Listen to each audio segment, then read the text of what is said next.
Democrats have cut off pay for TSA and the Coast Guard to force changes to immigration enforcement. It is political theater. A look tonight at where negotiations stand. I hope it starts snowing and it doesn't stop. From the plains to the metro area to the mountains, multiple flavors of extreme weather tomorrow. It's the perfect recipe for major fire behavior. And we'll meet a Coloradan who qualifies for the Olympics as a superfan, even though she's never been. It's tonight on Next. If you've ever thought of a TSA pat-down as a free massage, just know the person putting their hands on you is not getting paid for it right now. There's a partial shutdown of the Department of Homeland Security impacting nearly all TSA agents. Democrats are leveraging funding to force the Trump administration to change ICE's enforcement tactics.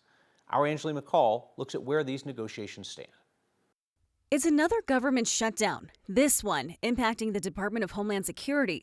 But the White House has already shared immigration. The issue that caused the shutdown is largely unimpacted. The immigration mission, the reason why President Trump was elected to be president, continues. That's because ICE and Border Patrol no longer need annual congressional budget approval. They already have that money under the One Big Beautiful Bill, $75 billion for ICE and another $12 billion for Border Patrol.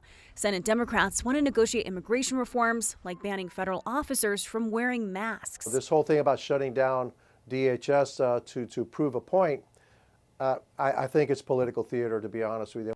Experts say while immigration officers won't get paid, they will continue working, along with employees like TSA agents or those with the Coast Guard, for instance. I think the people that are affected by this, the different parts of DHS that are now being asked to not be paid once again, not too long after we've had the government shutdown, I think they have a right to be pretty upset. Professor Matt Klaus with the University of Denver says ICE is funded through 2029, meaning not funding it largely impacts other agencies and not immigration enforcement directly. If this really is, the reasons for this shutdown are because of ICE's behavior, why punish the people who are doing transportation, TSA, doing the Coast Guard, doing FEMA, doing the other areas? There's no link. Most immigration officials are considered essential, so arresting, detaining, and deporting will continue, and only about 8% of the total DHS workforce will be furloughed.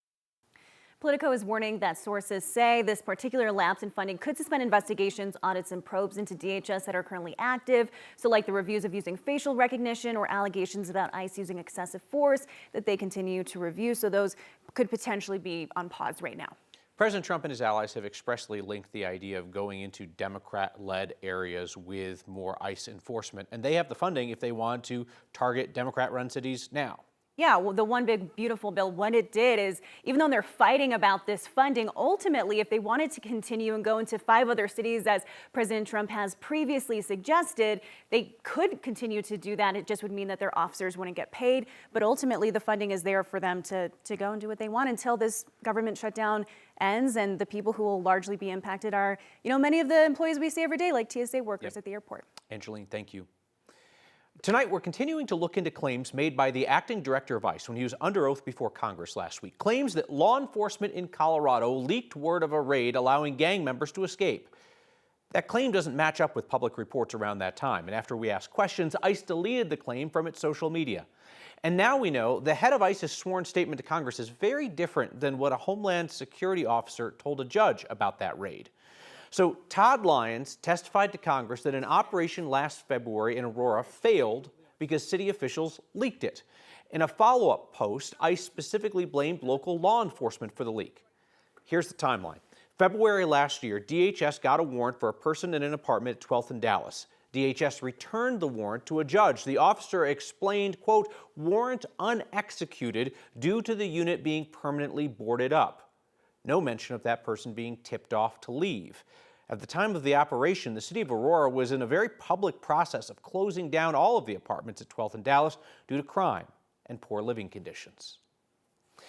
There appears to be precious little that opponents can do to stop a new ICE detention center from coming to Hudson, northeast of Denver. It's a privately owned former prison. Town leaders say it has the necessary water rights. Their hands are tied.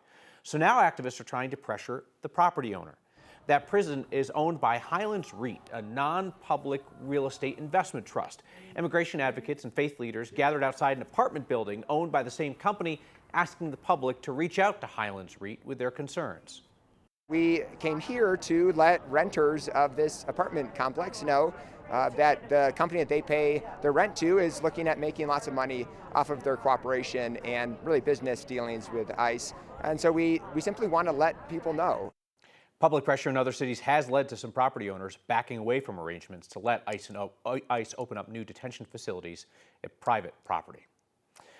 Colorado set a record today. Most 60-degree days in a winter season. This winter's been weird. So tomorrow, part of the state's going to be in a blizzard, while the other half sees extreme fire danger. Our Mark Salinger went from the plains to the mountains, tracking our state of weather extremes.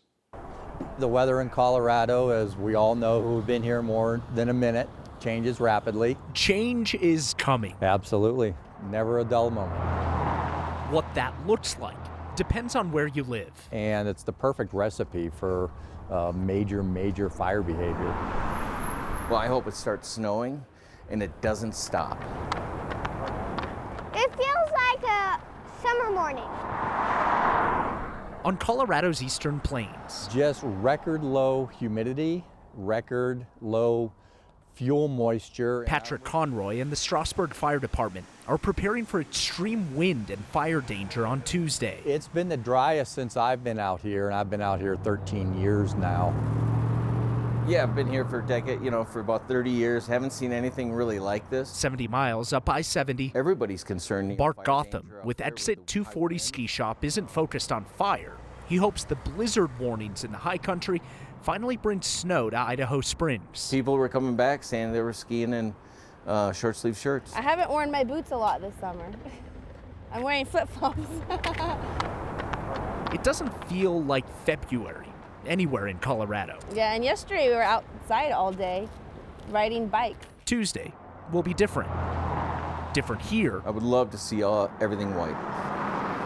From there, the wind obviously tomorrow and Wednesday is going to be particularly worrisome. Another day in a Colorado winter that's been anything but normal. I haven't seen any zombie warnings yet, so I think we'll be good. Out in Strasburg, they get really concerned, obviously, when any fires start, because those windy conditions on those plains, the flames can spread incredibly fast. So when you combine that with a lot of the new developments, for example, popping up in the east, it's so important to, like we just say, Kyle, all the time, just don't be dumb. Don't start a fire. Yeah. If nobody does stupid tomorrow, and if that guy's thing about the zombies, I didn't like the way he was so confident about the zombies. We haven't seen it yet. Yeah. Tomorrow's a new day. Yeah, I don't need him bringing that into the world. We'll just take the blizzard instead. Mark, thank you. Xcel Energy is not planning a preemptive power shutdown tomorrow as the mountains get that snow, front range is under extreme fire danger. Xcel says it does not believe the weather conditions are going to meet the criteria for one of their shutoffs. Now, of course, people may still lose power due to the weather. That always happens. And perhaps even more so because Xcel says it's going to enhance the sensitivity on its lines tomorrow to cut power faster and try to avoid a wildfire. Black Hills Energy, for its part, says it's considering a planned power shutoff in rural southeast Colorado. Black Hills says if the conditions are bad enough, it'll shut off power for about 5,400 customers. Let's bring in 9 News meteorologist Chris Bianchi now to talk about how this differs from the last setup, right, when they did one of those public safety power shutoffs with a one of those. Yeah, Kyle, I'm going to just say that it appears that this fire danger is going to be higher than what we dealt with last month when we had some of those shutoffs in January around the Fort Collins area.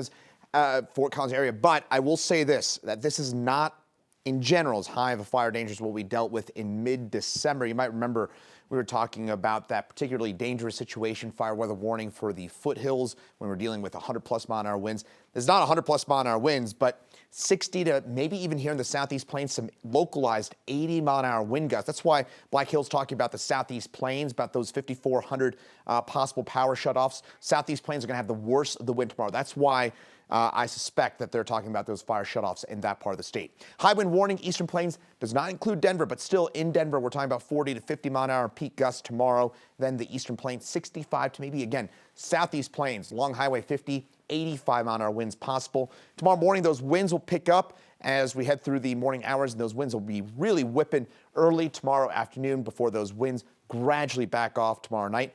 Going to the mountains here quickly, we will see the potential for some snow squalls here. I guess my clicker jumping around a little bit here, but in the mountains tomorrow morning, it'll be snowing heavily. And so tomorrow morning, that's the highest concern point for the mountains with snow squalls. Think of a thunderstorm In snow fashion, that's what we're going to be dealing with in the mountains tomorrow. Bursts of snow and wind, 8 to 14 inches. Keep in mind what you're seeing here. This is just through Thursday morning. So we're going to get more snow later this week. So a good mountain snow event.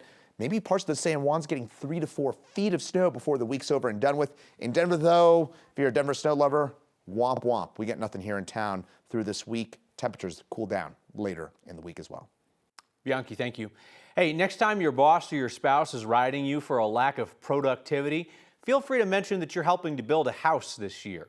A Habitat for Humanity house in Colorado. Your one-time weekly donations to Greeley Weld Habitat through last week's Word of Thanks campaign raised more than $50,000 to try and add one more house to their Hope Springs development outside Greeley. Then your monthly recurring donations to the Word of Thanks Fund, the people who kind of set it and forget it, they're expected to double that amount, $100,000 plus. It's going to go a long way to getting one more family in a home there after Hope Springs lost $1 million in federal funding recently.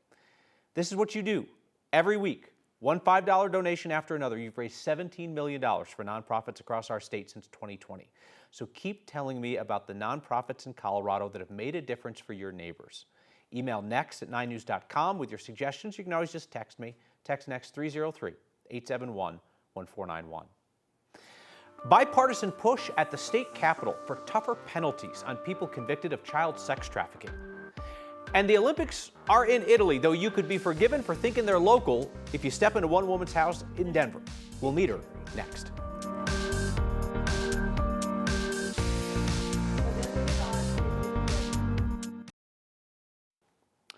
I have a correction and an apology regarding a report that aired here last Thursday. We reported on concerns about how Denver police are using drones these days. A resident claimed that she looked out her bathroom window at night, as I described, into the electric eyes of DPD. I should have said that she looked at the electric eyes of DPD, as DPD says the drone's camera was facing in the other direction at the time, which was noted repeatedly during our report. I should have used the word at instead of into. I apologize to Denver police and to you for my error. Democrats and Republicans at Colorado's Capitol have plenty of strong disagreements this year, but they are largely united on stronger punishments for child sex trafficking in Colorado. A bill to do that just sailed through the Judiciary Committee recently. The bill requires courts to impose a mandatory 4-year prison sentence for those crimes. Also makes it a felony for a person to use the internet to try and meet a child for sex. And the bill changes the phrase child prostitution in state statute to commercial sexual activity, to make clear that a child cannot consent. Republican Senator Byron Pelton is the lead on this bill. He has powerful co-sponsors from Republican and Democratic leadership, suggesting this bill has a strong chance of passing. The state of Colorado needs to do everything they can to protect the children of our state, the innocence of our state, and the innocence of children. This is a heinous crime that should be punished with the full extent of the law. Opponents of the bill are against the mandatory prison sentence and argue that it would just perpetuate mass incarceration. This bill is moving through the Capitol as Republican State Representative Scott Bottoms claims that there are pedophile rings in the House, Senate, and Governor's office. Bottoms won't share his evidence with local law enforcement. He says they're corrupt. He claims he's working with the FBI out of state. Colorado's legislators are looking to take away an argument that people have been using to fight tickets for crossing the double white line into the toll lane. The bill would change the definition of toll evasion to include entering or exiting a lane outside the posted entrance or exit. This proposal comes as a Coloradan tries to take a $75 toll evasion ticket clear to the state Supreme Court. John Bolin waited too long to get in the toll lane on C-470. He crossed that white line. He paid for the toll just for in too late. County court judge agreed with him, tossed out the ticket, but the state appealed the ruling and won in district court. So now he's going to the Supreme Court. He thinks this decision is a chance, he says this decision to change the law boosts his argument. I think it's an admission that they don't have the authority right now because they're going to the legislature and asking for it. That bill's up for a vote in the State House tomorrow. If it passes there, still have to get to the Senate for approval. There's a new report out estimating that climate change could cost Coloradans up to $37 billion over the next 25 years. If you believe the figures from the Colorado Fiscal Institute, they say extreme heat will be the main cost driver, with the cooling demand, problems with infrastructure, and the risk of wildfires. The study also expects the heat to cause additional deaths, particularly in outdoor workers, the elderly, and in places where they don't have good air conditioning. The human toll is the most expensive, $25 billion of the study's total cost, with the toll on infrastructure expected to be around $9 billion. This is the hardest get, apparently, at the Olympics. She is not in Italy, but a collector in Denver already got her hands on this Winter Olympics' hottest memorabilia. She's been at this for a long time. That's next.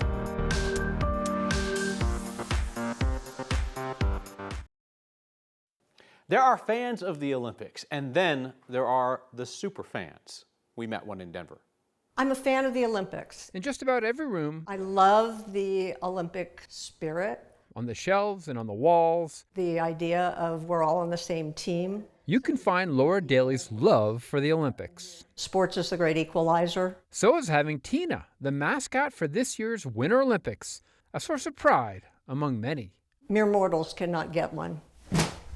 Her collection of stuffed Olympic mascots shares shelf space in the basement. We're also Snoopy fans. She finds most of these souvenirs when she's treasure hunting. I go to vintage shops and I'll just kind of fall across them. Only guy I could get from Sochi, France, Russia. This is Vushko, Sarajevo. All the places I have not been to the games. she has not been to, not one Olympic event. So the Olympics, in a way, come to her. So just when you thought it didn't get crazier. Yes, she dabbles in being a pinhead. That is cool. Yeah. A pin from the 1976 Winter Olympics in Colorado. We got it and we said, we've changed our mind. No, thank you. Hundreds of pins, some from sponsors, partners, cities, and countries, all striking a memory. Campbell's, the official soup of the Winter Olympics. So with another week left of competition, Laura Daly will enjoy her collection. I might, with the thoughts of going someday. In the meantime, she's happy to mingle with her mascots. He's my buddy. So now, yay, USA, cheering him on. For next, I'm Tom Cole. So USA keeps racking up medals at the Winter Olympics. I mean, you couldn't just spare one for our friends in Andorra? Tiny nation doesn't have a single Olympic medal, ever. That's why they're next official underdog this year. U.S. remains in third on the medal count behind Norway and Italy. Andorra still tied for last place with 0 medals. This blazing hot anthem is yet to ever be played with an Andorran on the Olympic podium. Their alpine skier, Joan Verdu, he was their best hope this year. And he did have a good run, but sadly not good enough to medal. Came in 19th on the first run of the men's giant slalom, came in first on the second run, but they don't give you medals per round. It's a cumulative thing, and Verdu came in 10th overall. Their skier, Cornelio Guitart, came in 21st in the men's slalom today. Their next chance for a medal will be Wednesday in the women's slalom. I'll break out the big flag for that one. We're back with your feedback next.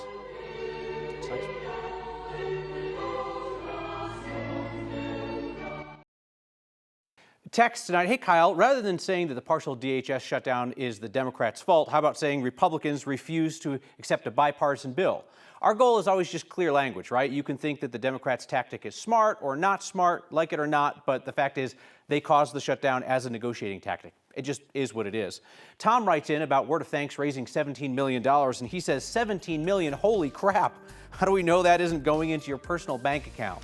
Well, for starters, Tom, I'm not dressing any better, and also I don't touch any of the money. It goes directly to the nonprofit or to Colorado Gives Foundation, which splits up your monthly donations.